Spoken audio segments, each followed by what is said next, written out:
देवेंद्र फडणवीसांचं मंत्रिमंडळ आहे की चंबळची लुटारू टोळी? खासदार संजय राऊतांची मंत्री जयकुमार गोरेंवर जहरी टीका. गोरेंबाबतच्या जुन्या बातमीचा फोटो एक्सवर पोस्ट करत ही टीका. कोण संजय राऊत? मी त्यांना ओळखत नाही. संजय राऊतांच्या टीकेला सोलापूरचे पालकमंत्री जयकुमार गोरेंचं प्रत्युत्तर. संजय राऊत शिवसेनेचे खासदार संजय राऊत यांनी आपल्यावरती असली भाषेमध्ये टीका केली. कोण संजय राऊत? शिवसेनेचे नेते आहेत, खासदार आहेत. कोण संजय राऊत? राज्यसभेवर खासदार आहेत. नाही, मी त्यांना ओळखत नाही. कोण संजय राऊत? शिवसेनेचे नेते आहेत, खासदार आहेत. कोण संजय राऊत? राज्यसभेवर खासदार आहेत. नाही, मी त्यांना ओळखत नाही. जयकुमार गोरेंच्या टीकेचा संजय राऊतांनी समाचार घेतला. गोरेंनी माझ्या आसपासही येऊ नये, त्यांनी मला ओळखू नये, नाहीतर ते अडचणीत येतील. संजय राऊतांचं टीकास्त्र. मला ओळखत नाही असं ते म्हणतात. संजय राऊत कोण आहे? चांगलं आहे, त्यांनी माझ्या आसपास पण फिरू नये, त्रास होईल त्यांना. बरं का, त्यांनी मला ओळखू पण नाही. जर त्यांनी कोणी ओळखायचा प्रयत्न केला तर ते अडचणीत येतील. देशाचे पंतप्रधान आणि केंद्रीय गृहमंत्री संसदेत दिसत नाहीत. आज संसदेत आम्ही अमित शहांचा राजीनामा मागणार. खासदार संजय राऊतांची माहिती. संसदेच्या सभागृहात यायला घाबरतात. त्यांना देशाच्या गृहमंत्री पदावर राहण्याचा अधिकार खरोखर आहे का, याचं आत्मचिंतन आता भाजपच्या खासदारांनी आणि भाजपच्या इतर पुढाऱ्यांनी करायला पाहिजे. आज आम्ही पुन्हा त्यांना बोलवण्याचा प्रयत्न करू आणि अमित शहांचा राजीनामा मागण्याचा जो आमचा उपक्रम आहे तो चालूच राहील. सरकारनं कर्जमाफी करताच शेतकरी पुत्रानं तब्बल 10 महिन्यानंतर पायात चप्पल घातली. कर्जमाफी मिळाल्याशिवाय चप्पल घालणार नाही. शेतकरी नेते संजय पाटील दुधगावकर यांनी शपथ घेतली होती. धाराशिवमधील दहिफळ गावात शेतकऱ्यांच्या हातूनच त्यांनी चप्पल घातली.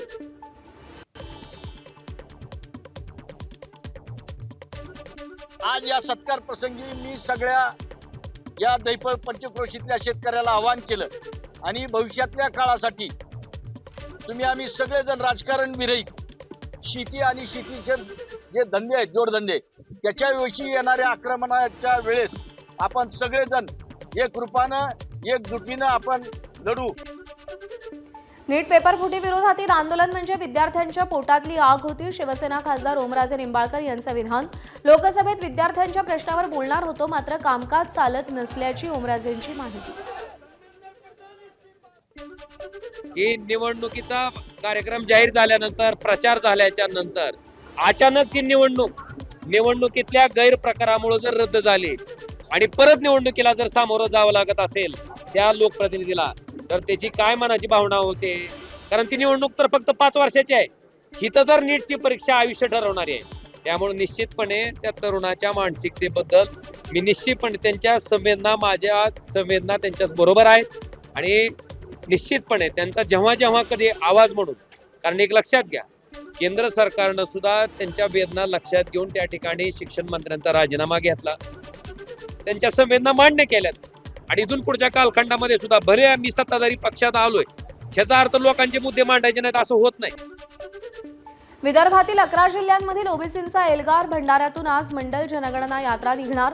जातनिहाय जनगणना आणि स्वतंत्र ओबीसी मंत्रालयाची मागणी. काँग्रेस नेते विजय वडेट्टीवार सहभागी होणार. ओबीसी आरक्षणाबाबत सरकारनं सकारात्मक पाऊल टाकावं. ओबीसींच्या हिताचे अनेक निर्णय मोदी सरकार आणि फडणवीस सरकारनं केलेत. ओबीसींच्या आणखी काही मागण्या असतील तर पूर्ण करू. ओबीसी आंदोलनाच्या पार्श्वभूमीवर महसूल मंत्री बावनकुळेंचं विधान.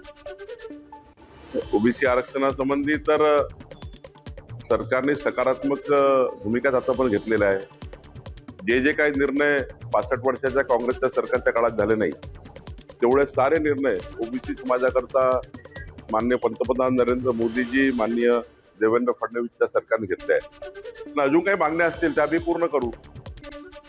रायगडच्या पालकमंत्री पदाचा तिढा लवकर सुटणार. महायुतीचे तिन्ही नेते एकत्र येऊन निर्णय घेतील.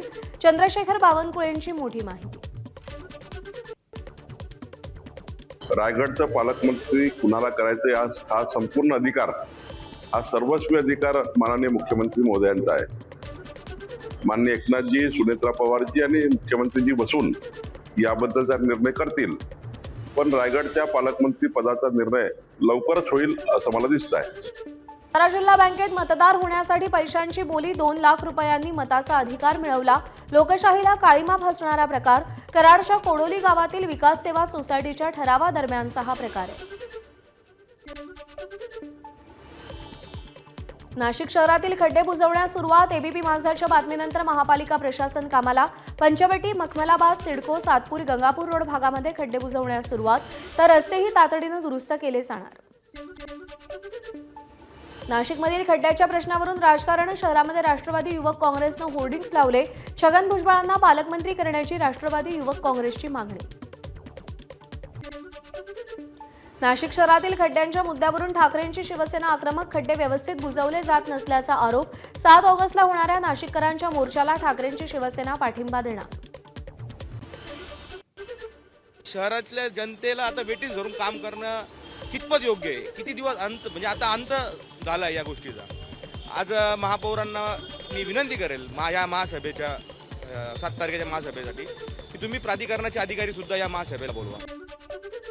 पुण्यामध्ये सीओईपी महाविद्यालय कुलगुरूंच्या दालनात अखिल भारतीय विद्यार्थी परिषदेचं आंदोलन.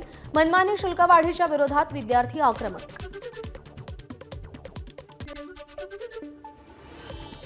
गडचिरोलीतल्या एटापल्ली तालुक्यात छत्तीसगड सीमेजवळ लाखो रुपयांच्या सागवान तस्करीचा पर्दाफाश. मोहुर्ली जंगलातून तब्बल 50 लाख रुपयांचा सागवान साठा आणि ट्रक जप्त. अहिल्यानगरच्या संगमनेरमध्ये पाकिस्तानी बनावटीच्या सौंदर्य प्रसाधनांची विक्री. एफडीएकडून छापा टाकत 14,000 रुपयांचा साठा जप्त. संबंधित दुकानदारावर गुन्हा दाखल. पुण्यातल्या एका हाऊसिंग सोसायटीतल्या लिफ्टमध्ये 5 जण अडकले होते. त्यातील 2.5 वर्षांच्या मुलाचाही समावेश. तब्बल 2 तासांच्या प्रयत्नानंतर अग्निशमन दलानं मुलाला सुखरूप बाहेर काढलं. पिंपरी चिंचवडमध्ये आर्थिक विवंचनेतून कुटुंबाचा आत्महत्येचा प्रयत्न. पिल्लाई कुटुंबातील पती विनोद पिल्लाई यांचा मृत्यू तर पत्नी आणि मुलगी बचावले. मायलेकीची प्रकृती चिंताजनक. विषारी औषध प्राशन करून आत्महत्येचा प्रयत्न. नाशिक शहरात डेंग्यूचे 31 रुग्ण. धूर आणि फवारणी मात्र बंद. डेंग्यूचा संसर्ग झपाट्यानं वाढत असताना महापालिकेची डास नियंत्रण मोहीमच विस्कळीत. साथीचे आजार वाढण्याची भीती. मुंबई अहमदाबाद राष्ट्रीय महामार्गावर भरधाव ट्रक चालकाची हुल्लडबाजी. 10 ते 12 किलोमीटरपर्यंत हुल्लडबाजी करत ट्रक चालवतानाचा व्हिडिओ व्हायरल. आरटीओ आणि महामार्ग पोलिसांकडे ट्रक चालकावर कारवाई करण्याची मागणी. पोलीस लिहिलेल्या खासगी वाहनांवर लवकरच निर्बंध आणण्याच्या सूचना. वाहतूक विभागाचे अप्पर पोलीस महासंचालक कार्यालयाचे राज्यातील सगळ्या पोलीस आयुक्तांना आदेश. अवैध वस्तूंच्या वाहतुकीसाठी गाड्यांचा वापर होण्याची भीती व्यक्त. ठाणे रिंग मेट्रोला केंद्राचा 27 अटींसह हिरवा कंदील. 12,200 कोटींच्या प्रकल्पातील अडथळा दूर. मात्र पुनर्वसनाच्या अटींची पूर्तता आवश्यक. पुणे विमानतळावर रविवारी हवाई वाहतुकीचा नवा विक्रम. पुणे विमानतळावरून एका दिवसात 216 विमानांची उड्डाणं. तब्बल 33,000हून अधिक प्रवाशांनी प्रवास केला आणि विशेष म्हणजे एकदाही गो राऊंड करावा लागला नाही. गोंदियाच्या सडक-अर्जुनी तालुक्यातील म्हसवाने डव्वा मार्गावरती धान लागवड. रस्त्याची दुरावस्था झाल्यानं लोकप्रतिनिधी आणि प्रशासनाला जागं करण्याचा प्रयत्न. नागरिकांनी संताप व्यक्त केला. नालासोपारा मुख्य रस्त्याच्या दयनीय अवस्थेविरोधात तरुणांचं पाण्यात ठिय्या आंदोलन. शहर अभियंत्यांच्या राजीनाम्याचीही मागणी. प्रक्षाळ पूजेनिमित्त विठ्ठल मंदिराला फुलांची आकर्षक सजावट. 32 प्रकारच्या विविध सुगंधी फुलांचा वापर. अहोरात्र दर्शनासाठी उभ्या असणाऱ्या विठ्ठलाला आजपासून नियमित निद्रा मिळणार. पुणे येथील अमोल शेरे यांच्याकडून सेवा अर्पण. ज्ञानेश्वर महाराजांच्या पालखीचा परतीचा प्रवास सुरू. फलटणमध्ये संत ज्ञानेश्वर महाराजांच्या पालखीला निरासना. आषाढी यात्रेदरम्यान एसटी महामंडळाला मोठा फायदा झालाय. यंदा 9,24,738 वारकऱ्यांनी लालपरीनं प्रवास केलाय. महामंडळाला 41 कोटी 18 लाख रुपयांचा महसूल मिळालाय.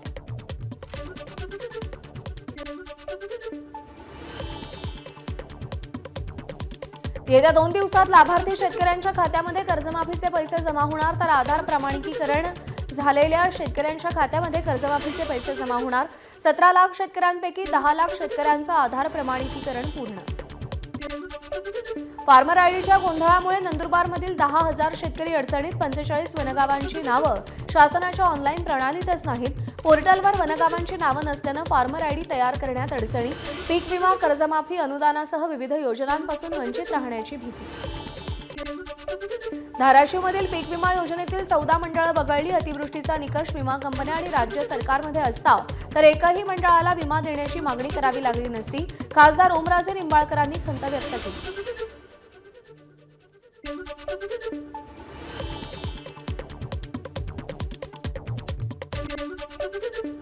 डोंबिवलीकरांना वर्षाच्या अखेरीस रोरो फेरी आणि वॉटर मेट्रो मिळण्याची शक्यता. मोठगाव जेट्टीवरून रोरो फेरी, वॉटर टॅक्सी आणि वॉटर मेट्रो सेवेचा पहिला टप्पा सुरू करण्याचं राज्य सरकारचं नियोजन. या प्रकल्पामुळे रस्ते आणि लोकलवरील गर्दीचा भार कमी होणार असून जलद प्रवास शक्य होईल. मुंबईला पाणीपुरवठा करणाऱ्या सगळ्या धरणांचा पाणीसाठा 90%वर, काही धरणं 100% भरली. पुढील काही दिवसात उर्वरित धरणंही पूर्ण क्षमतेनं भरण्याची शक्यता. मुंबईला पाणीपुरवठा करणाऱ्या सगळ्या धरणांमध्ये मुबलक पाणीसाठा. पुढील 2 ते 3 दिवसात मुंबईकरांवरील 10% पाणी कपात मागे घेतली जाण्याची शक्यता. सूत्रांची एबीपी माझाला माहिती. भिवंडीतल्या मुसळधार पावसामुळे कामवारी नदीनं धोक्याची पातळी ओलांडली. मुसळधार पावसामुळे कामवारी नदीच्या पाणी पातळीत मोठी वाढ. नदीकाठच्या परिसरात सतर्कतेचा इशारा. कामवारी नदीचं पाणी भिवंडी शहरात भाजी मार्केटसह बाजारपेठ आणि तीनबत्ती परिसरात गुडघाभर पाणी. अचानक वाढलेल्या पाण्यामुळे नागरिकांची तारांबळ.